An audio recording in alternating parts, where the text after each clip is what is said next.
Ce soir j'attends Madeleine, j'ai apporté du lilas, j'en apporte toutes les semaines. Madeleine, elle aime bien ça. Ce soir j'attends Madeleine, on prendra le tram 33. Vous êtes familier grâce à l'Aura du web, d'Internet. Cela dit, ça remonte à il y a quelques années et c'est une exposition qui nous permet de faire l'historique. Petit voyage. Alors ça se passe où en Belgique? À Mons, en Belgique, effectivement. Alors et si Internet était une histoire belge?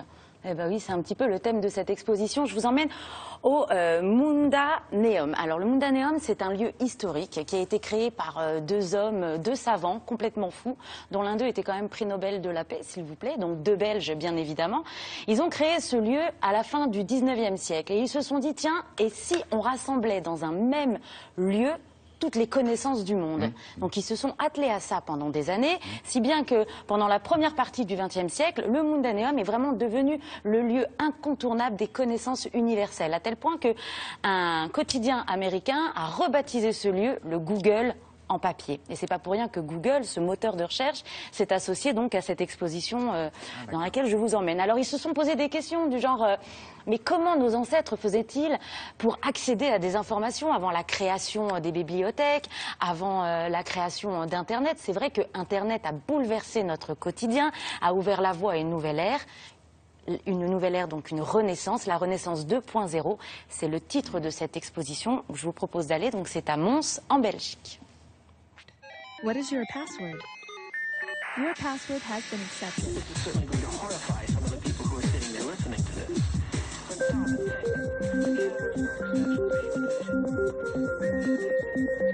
Ici, on a Vinton Cerf, l'inventeur d'Internet, dans les années 70, qui a permis simplement aux ordinateurs de communiquer entre eux.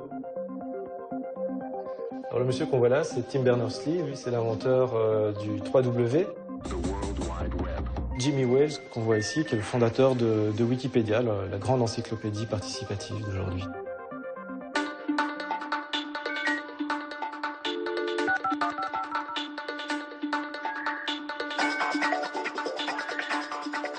Paul Hotelet et Henri Lafontaine étaient deux visionnaires à leur époque. Ils ont conçu ce lieu, le Mundaneum, qui était une tentative un peu utopique de rassembler l'entièreté du savoir disponible à leur époque. Ils ont créé un système de classification de ce savoir, qui est encore aujourd'hui utilisé dans toutes les bibliothèques au niveau mondial.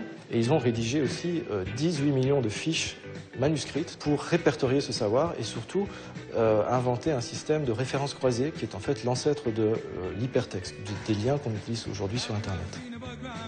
Déjà dans les années 20, Paul Hotelet imaginait comment on pouvait consulter à distance des documents, et ce qui est en fait une préfiguration du multimédia aujourd'hui, de l'Internet.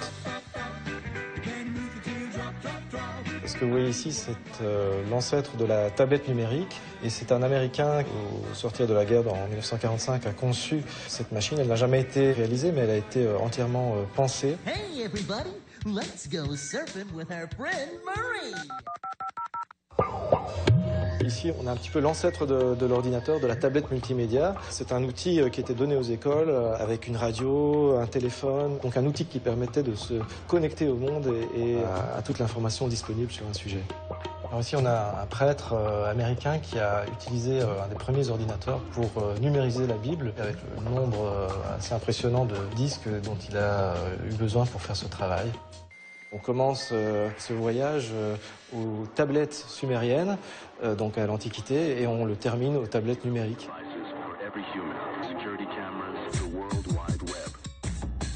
On est passé d'une tradition orale qui ne permettait pas le stockage et la transmission simple à l'écrit. Et aujourd'hui, on est dans un autre basculement qui est celui des technologies numériques où, de chez soi, on peut avoir accès à toute cette masse de données considérable.